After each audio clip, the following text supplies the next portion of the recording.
Hello students, hope you're fine and doing well. Today our topic is social institutions in sociology. What is social institution? In sociology, a social institution refers to an established and enduring patterns of social behavior, norms, rules and relationships that is organized to fulfill the specific social needs and serve essential functions within a society.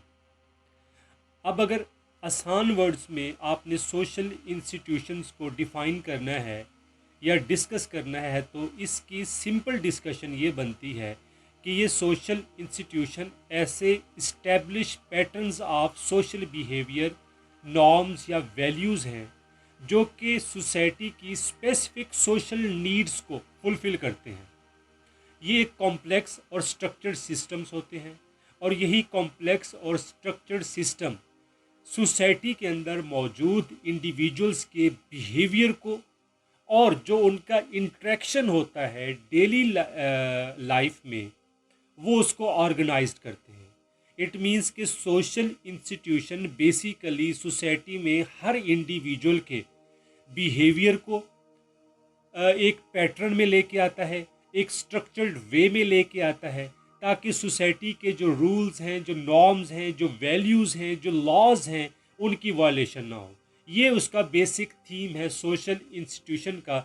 जैसे कि आप सब लोगों को पता है कि हमारे पास जब हम सोशल इंस्टीट्यूशन की टाइप्स की बात करते हैं तो उसमें एजुकेशन आ जाती है, हेल्थ केयर सिस्टम है, फैमिली है, इकोनॉमी है, गवर्नमेंट है, रिलीजन है और जस्टिस है।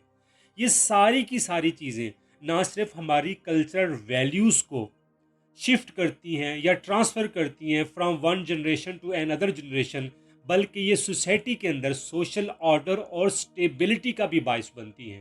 तो ये सोशल इंस्टीट्यूशन का एक छोटा सा इंट्रोडक्शन है। उसके बाद हम नेक्स्ट देखते हैं कि जब हम टाइप्स की बात करते हैं तो सबसे पहले आप लोगों को पता ही है कि फैमिली हमारा एक प्राइमरी इंस्टीट्यूशन है। तो जब हम फैमिली की बात करते हैं तो फैमिली एक ऐसा सोशल इंस्टीट्यूशन है जिसकी एक रिस्पॉन्सिबिलिटी है हमारी सोसाइटी के अंदर कि वो रिप्रोडक्शन के प्रोसेस को आगे लेके चले, बच्चों की या लोगों की सोशलाइजेशन करे। इसके अलावा वो अपने जो फैमिली मेम्बर्स हैं उनकी सपोर्ट भी करता है। इसमें हमारे पास कुछ टाइप्स भी आ जाते हैं फैमिली की, जैसे कि न्यूक्लियर फैमिली सिस्टम है, एक्सटेंडेड फैमिली सिस्टम है या सिंगल पेरेंट फैमिली सिस्टम है। नेक्स्ट हम देखते हैं कि हमारे पास एजुकेशन का एक सोशल इंस्टीट्यूशन है। अब इसकी रिस्पॉन्सिबिलिटी क्या है? इसकी रिस्पॉन्सिबिलिटी ये है कि ये ट्रांसफ़र करता है स्किल्स को, नॉलेज को, वैल्यूज़ को from generation to another generation. अब इसके अंदर स्कूल्स आ जाते हैं, कॉलेजेस आ जाते हैं, यूनिवर्सिटीज़ आ जाती हैं या बाकी जितने भी एजुकेशनल इंस्टीट्यूशंस हैं वो सारे के सारे एजुकेशनल इंस्टीट्यूट के अंदर आ जाते हैं। जब भी हम रिलीजन की बात करते हैं तो रिलीजन में देखें हम बिलीफ को, रिचुअल्स को या बाकी जो प्रैक्टिसेस होती हैं वो इंडिविजुअल क्या करते हैं, उन प्रैक्टिसेस को परफॉर्म करता है सोसाइटी के अंदर, इस ताकि उसकी लाइफ को एक सेंस ऑफ मीनिंग, एक पर्पस या एक मॉरल फ्रेमवर्क मिले।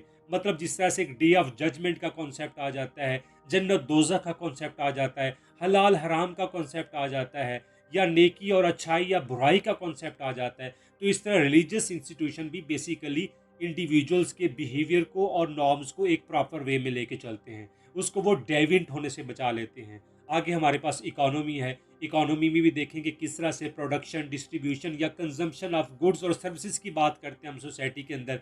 और इस तरह से अगर हम इकोनॉमिक सिस्टम की टाइप्स की बात करते हैं तो इसमें कैपिटलिज्म आ जाती है, सोशलिज्म आ जाती है या और भी बहुत सारे इकोनॉमिक ऑर्गेनाइजेशनल स्ट्रक्चर हैं जो कि हम फर्दर इन डिटेल में भी डिस्कस करेंगे। अगर हम गवर्नमेंट एंड पॉलिटिक्स की बात करते हैं, ये हमारे पास एक अलहदा से एक सोशल इंस्टीट्यूशन है। The political institution encompass the system of governance, power and authority with in a society. देखना एक पावर भी है, गवर्नेंस भी है, अथॉरिटी का सिस्टम भी है। इसमें पॉलिटिकल पार्टीज आ जाती हैं, लीगल सिस्टम जहाँ आ जाते हैं या बाकी जितनी पॉलिटिकल ऑर्गेनाइजेशन या उनका एक अपना एक स्ट्रक्चर होता है। उसके बाद फर्दर हम देखते हैं कि हमारे पास हेल्थ केयर जो कि बहुत इम्पॉर्टेंट एक सोशल इंस्टीट्यूशन है। ये सोसाइटी के अंदर मौजूद लोगों को हेल्थ केयर सर्विसेज प्रोवाइड करता है। इसमें हमारे पास हॉस्पिटल्स आ जाते हैं, डॉक्टर्स आ जाते हैं, क्लिनिक्स आ जाते हैं, हेल्थ केयर प्रोफेशनल्स आ जाते हैं या बाकी आजकल जितने हम देखते हैं कि पब्लिक हेल्थ ऑर्गेनाइजेशंस हैं या प्राइवेट सेक्टर्स आ जाते हैं। Mess media, the mess media institution includes the various forms of communication and media channels that disseminate the information देखिए हमें इंफॉर्मेशन भी मिल रही है वाया मैस मीडिया, हमें एंटरटेनमेंट भी मिल रही है, हमारी कल्चर वैल्यूज़ भी हमारे मतलब ऑडियंस तक चली जाती है और एक वाइड ऑडियंस तक चली जाती है एक चैनल के थ्रू। इसमें टेलीविज़न है, रेडियो है, न्यूज़पेपर्स हैं, मैगजीन्स हैं या आजकल ऑनलाइन प्लेटफॉर्म्स हैं। जस्टिस एंड लीगल सिस्टम की जब हम बात करते हैं, the justice and legal institution encompass the system of laws, regulations and mechanisms for maintaining the social order. इनका सबसे अहम जो अपना वर्क है या इनका जो अहम स्ट्रक्चर है इस जस्टिस एंड लीगल सिस्टम का, देखें कि सोसाइटी के अंदर सोशल ऑर्डर को मेंटेन करना है, जो लोगों के दरमियान डिस्प्यूट्स हैं उनको रिजॉल्व करना है और लोगों को जस्टिस प्रोवाइड करना है। इसमें कोर्ट्स हैं, लॉज हैं, इन्फोर्समेंट एजेंसीज हैं और लीगल फ्रेमवर्क हैं। तो ये तो हमारे पास थे सोशल इंस्टीट्यूशंस और उसकी टाइप्स। फर्दर अच्छा बाज़ दफ़ा एक और क्वेश्चन भी आ जाता है इसके साथ साथ कि सोशल इंस्टीट्यूशंस की करेक्टरिस्टिक्स क्या हैं।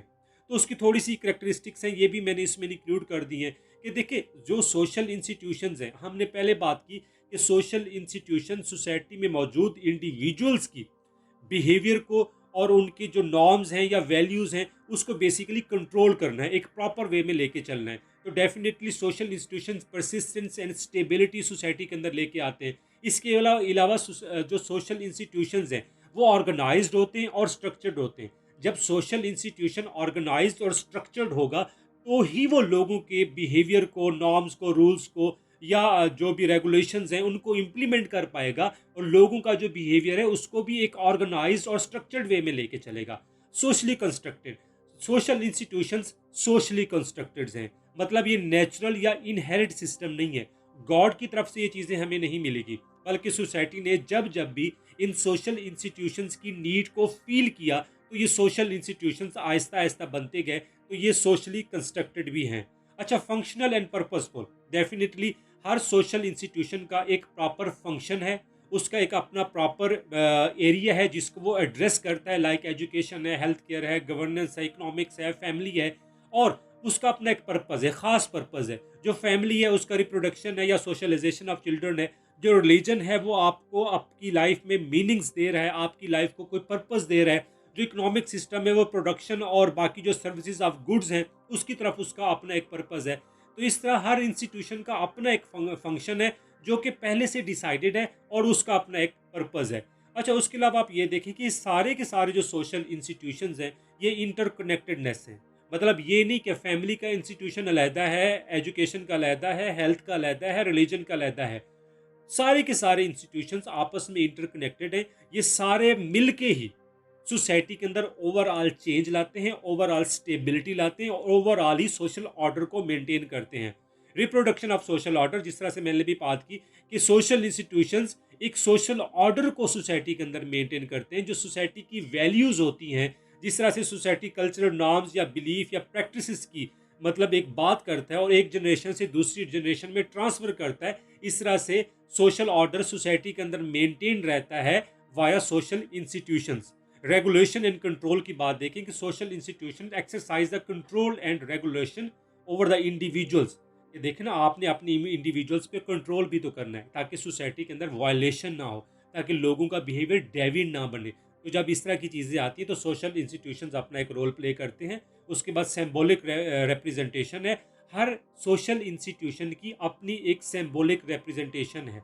अगर हम सपोज अगर हम रिलीजन की बात करते हैं तो देखें किस तरह के रिचुअल्स आ जाते हैं, ईदैन आ जाती हैं या मुख्तलिफ किस्म की, इस तरह से देखें जी आपने रमज़ान के रोज़े रखने हैं, आपने होली मनानी है, आपने दिवाली करनी है, तो इस तरह की जो है ना एक सिंबॉलिक रिप्रेजेंटेशन होती है। पावर एंड अथॉरिटी की जब हम बात करते हैं तो डेफिनेटली जब भी हम एक इंस्टीट्यूशन की बात करते हैं तो उसमें एक पावर या एक अथॉरिटी का एक फैक्टर आ जाता है। अगर पावर और अथॉरिटी का फैक्टर ना हो तो आप लोगों के ऊपर किस तरह से अपने डिसीजंस इंप्लीमेंट कर सकते हैं, किस तरह से आप रूल्स को इन्फोर्स कर सकते हैं। डेफिनेटली एक पावर और अथॉरिटी होती है, लोग उस पावर एंड अथॉरिटी को एक्सेप्ट करते हैं और उस तरह से लेके चलते हैं। उसके बाद लास्ट हमारे पास है historical and cultural specificity. Social institutions vary across the different societies and culture. They are shaped by the historical, cultural, and contextual factors, reflecting the unique characteristics and value of a particular society. अब ये नहीं है कि जो social institutions हैं आपको all over the world या globally आपको उन सब का जो स्ट्रक्चर है, जो एक फंक्शन है, वो आपको हर जगह सेम मिलेगा, ऐसा बिल्कुल नहीं है। एक हिस्टोरिकल एंड कल्चरल स्पेसिफिसिटी है। हर सोसाइटी की अपनी डिमांड है, अपना कल्चर है, अपना वे ऑफ लाइफ है।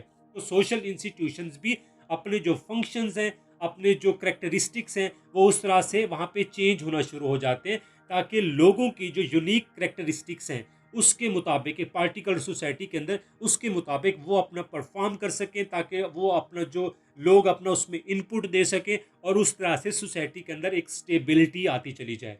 तो ये हमारे पास था सोशल इंस्टीट्यूशन और उसकी कुछ करेक्टरिस्टिक्स। होप्स हो कि आपको मेरा लेक्चर ये समझ आ गया होगा और आपको अच्छा भी लगा होगा। अगर आपको अच्छा लगा है तो मेरे चैनल को लाइक कर दिया करें, सब्सक्राइब कर दिया करें एंड शेयर किया करें। Thank you so much, take care, अल्लाह हाफिज़।